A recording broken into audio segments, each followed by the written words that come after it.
I really wanted this film to be different to Thor Ragnarok. Thor Ragnarok was a good film. Well, you certainly managed that one, because Thor Love and Thunder isn't. In fact, the thing that's amazed me most about this movie is the interviews that have surrounded it, as everybody seems to understand that this movie is awful, and they're proud of it. In fact, a lot of the interviews after the movie have just been about explaining why the movie is so awful. So when you take a character like that, what you least expect that you're going to want to see is Thor going through a midlife crisis. Huh, okay, cool. Yeah, that was the audience reaction as well, really subverting expectations there. In fact, with such quality storylines like that, you can understand why the movie was a laugh every 2.5 hours. Does that look real? In that particular shot, no, actually. It doesn't really, right? When you look close. You need to be more blue. They're even taking the piss out of the low quality of graphics in the movie, and who can blame them? It did look awful. A lot of it, although not in this example, was due to how they filmed in the volume, sort of where you project a CGI background onto a flat screen. I don't know what causes it, and it's not really my job to find out. I just know it looks awful, and as if every character is separated from the background at all times. It really pulls you out of the movie, and I'm not even someone that cares that much about CGI. I just know I don't like this way of filming, because every single scene looks as if it's fake, because all the actors look superimposed onto the world. I can't remember being this big of a problem when we use green screens. Those are all real. That's not all real that's stuff. Not CG, those muscles. Yeah, we saved that CG for Natalie Portman. What do Natalie Portman's arms say about modern femininity? It seems to be that if you've got a man with a degree in computer science and CGI software, you don't need to have to put any effort in, don't need to work out and just become as muscular as you want. Now, the explanations about why this movie was going to be awful actually came out before the movie was even released. We had Chris Hemsworth saying that Thor Love and Thunder is a film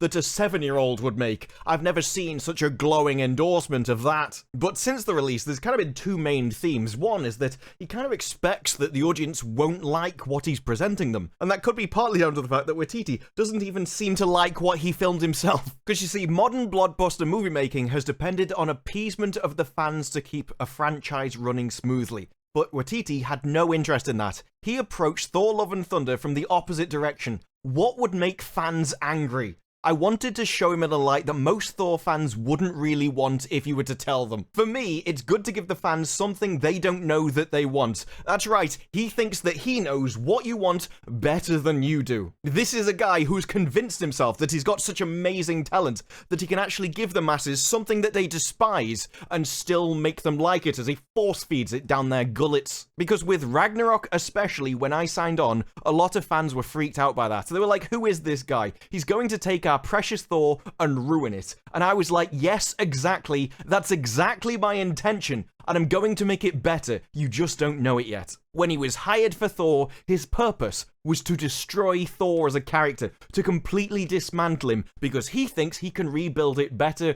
than the character that already existed. This is why people are like, he just doesn't understand Thor. No, he does. He understands what Thor is. He just doesn't like it. He thinks if he destroys it, he can make a better Thor. One that you will despise, exactly until he convinces you that you should actually like it. Because for someone who seems to think he makes such amazing masterpieces, he also seems to be under the impression that he makes a hell of a lot of trash. Because why were cameo scenes like Jeff Goldblum's removed from the movie? Well, Waititi talking about it said, I wrote the whole thing, so when you cut anything, it's a bit of a challenge, because you're like, am I not that good? Should I have seen this coming? But in the end, you have to do what's best for the film. But I'm not going to give you that moment. I know people will say, I can't wait for the deleted scenes with those actors, but I don't want people to see those deleted scenes because they were deleted for a reason. They're not good enough. The scenes are not in the movie, and that's it. He filmed all of these scenes, all of these extra parts, and cut them out because they were awful. They weren't good enough to be in the movie. They made the movie come to a screeching halt. And on its own, you can appreciate that. Everyone makes mistakes. But when he goes from a 4.5-hour cut to a 2-hour cut, you would imagine that he's like, oh, this is so difficult to choose from because I love all of these scenes. I wrote all of these scenes and they're all great, and I'm just trying to choose between the best. And it seems like that's not what happened. He's cutting away things he thinks doesn't even need to be in there in the first place. It was a waste of time to have filmed them. They were terrible from the moment that they were written. In a lot of films, the extended editions are better because characters get given more backstory or more context to things. The movie was just too rushed to fit it into what would be a normal cinema time. Whereas in this, he just had the pick of the crop because there was so much trash in there, he could just cut it out with sheer abandon. the scenes that were cut were so awful, he never wants them to see the light of day, never wants an audience's eyes to witness them. And this is especially odd when the movie itself is still full of these scenes which just don't belong. Scenes like the one where there was a theatre, people acting out on stage, that went on forever and contributed literally nothing to the movie. Except we've got an answer for that as well. It's one that Tessa Thompson fought for to keep in the movie, as she shadowed Waititi in post-production and advocated for the scene to stay in. That has to be in the movie. I was sad for a brief second when it wasn't there, because it was so fun, having them around to explore the importance of theatre and storytelling as expressed in Asgardian culture. I just love that. Yes, what I want in my Thor action films is just a story about the benefits of musical theatre. But where you've made a movie where you can happily cut out 2.5 hours of footage without even thinking about it, and you never want the audience to ever see that, and even in the movie that's left, there's still a load of fluff and filler, you can understand why Waititi has no interest in a director's cut, and in fact, seems to think that director's cuts aren't even good. What you've got is the iron law of projection. He knows what he produces in the extra footage isn't up to snuff, and just assumes that every other filmmaker does exactly the same thing. They all produce crap. Everything that's cut is cut for a reason. It's cut because it's awful, not because there just wasn't enough time in a movie to fit all of the good stuff in. With an attitude like that, it's no wonder he tars every other director with exactly the same brush as his own quality of movie. Someone who thinks about director's cuts and thinks that they suck. They're not good. Directors need to be controlled sometimes, and if I was to say, you want to watch my director's cut, it's 4.5 hours long, it's not good at 4.5 hours long. There's a lot of cup of tea breaks in there, you don't even have to pause it. The movie that he filmed, the scenes that he wrote, are so interesting, so exciting. You can literally leave the room when it's on and you won't miss anything. But he would say that his cut would probably have a few more jokes in there, which, considering the quality of the jokes and comedy left in the movie, then I can fully understand why no one would want any more of it. When Chris said that the movie was made by a 7-year-old, it's absolutely true. And the humour is something that only a 7-year-old could possibly find funny. And even then, let's be honest, they're probably stretching it. I mean, when I was 7, I was already watching Red Dwarf and Blackadder. I don't really think Thor would hit the same. But when people ask for director's cuts, they ask for the longer version, not the 2-hour version, not the one that had to be rushed. And it seems like this movie wasn't rushed at all. It could happily be cut out. And so what you're left with isn't a plot which just didn't make any sense because it didn't have time to explain it. No, the plot just didn't make any sense at any length. The only things that were cut were scenes that never should have been there in the first place, according to Waititi himself. But don't worry, because after giving audiences a Thor which he thinks they won't like, and making a movie which he largely doesn't seem to even like himself, he has said that he's more than happy to direct Thor 5, but only if Chris Hemsworth returns. And I've got to say, as opposed to what? Of course Chris Hemsworth has to return. He's Thor.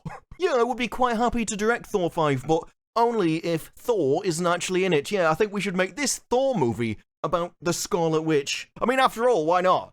Doctor Strange did it. But apparently Waititi had no idea that Marvel was adding a title card for the end of the movie for the next one. That was a surprise for me too, I'm not joking. I was like, really? And even Chris was like, what? But of course he'll be back. He's the best character. Of course he's the best character. He should be the main character. It's his movie. It's his name on the door. The fact that this is even a question or a consideration is mind-blowing. There was no shirt-off scene in the movie, and I was like, oh, thank God. And then Taika, midway through shooting, came up and said, I think we need to put some bums on seats. I think we need to get the shirt off. And I was like, nah, they don't want to see that. And he goes, let's just shoot it. And if see it's what happens. gratuitous, we'll take it out. He didn't want to do that. And he didn't want to I made him do that. So, well, I want him to do that. Yeah, so, I'm not just a piece of meat. And I was like, yes, you are. I may be a little biased, but he's the most fun to watch. As well he should be. If the character in your movie isn't the most fun to watch, you're the one responsible because you're the one making the movie. Doctor Strange not being the main character in his own movie is a massive criticism of the movie. But we may be in luck because there may be something that does prevent Waititi not making their next movie, and that's that he wants it to be something surprising and unexpected for him to do it.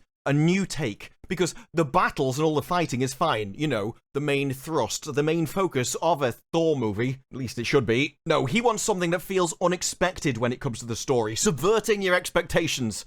Something like giving him a midlife crisis. Because instead of a major action movie, we could instead end up with something like a $5 million movie with no fighting at all. Just Thor on a road trip to Nebraska. We're going to remove all the action and the fighting from our Thor action superhero movie and just make it a road trip. Seriously, with ideas like that, if you've not realized the reason why this movie sucks yet, I can't help you. And as Waititi is currently taking a break from the Marvel Cinematic Universe to direct a Star Wars movie, don't worry, you've got a lot to look forward to. The problem with Thor isn't just specific to Thor. The MCU has a problem with its entire phase. In fact, what we've got here is MCU producer confirms Phase 4's central theme. When asked about Phase 4 main theme, he said it was about guilt and consequences. What would that even mean? The guilt of replacing characters in their own movies and getting roles you don't deserve? The consequences of making movies which the audience doesn't like? No, it turns out he's speaking about Elizabeth Olsen, where apparently Wanda's full journey is leading to a moment of accountability.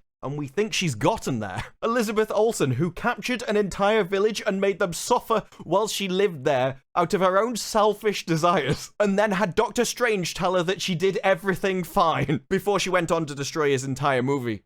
They'll never know what you sacrificed for them.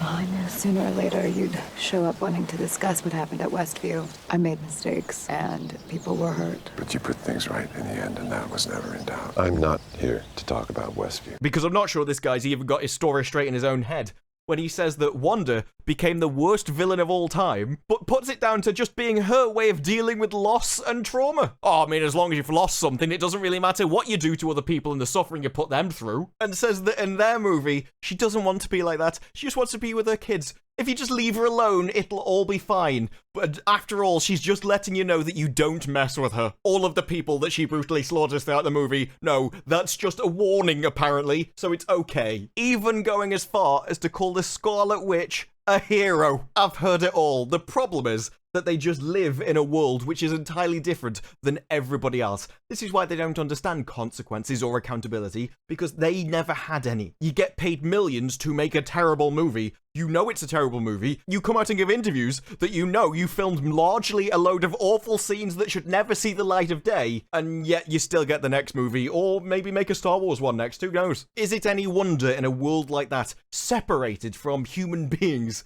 that you don't know the difference between an evil villain and a hero? That you think that you can do anything because it's you. You feel sorry for yourself, and therefore that allows you to inflict suffering on an infinite amount of people, and it doesn't matter because you were the one in pain. There's stories in many things. We recently saw it in Kenobi, where it doesn't matter what evil a character does, like Reva, as long as at the end she just goes, I won't do it this time. That makes up for all of the horror that she's done for the rest of her entire life. This is the morality of Hollywood. This is the people who are making the movies. And apparently it's just fine. It doesn't matter how low a quality of movie they make. It doesn't matter if they serve you a character like Thor in a way they know you don't want to see. Because when it comes to Hollywood, the people that they seem to think matter the least are the people that give them the money. But let me know your thoughts down below. If you like the video, press like, subscribe, more videos like this in the future, and I will see you in the next one. Bye-bye.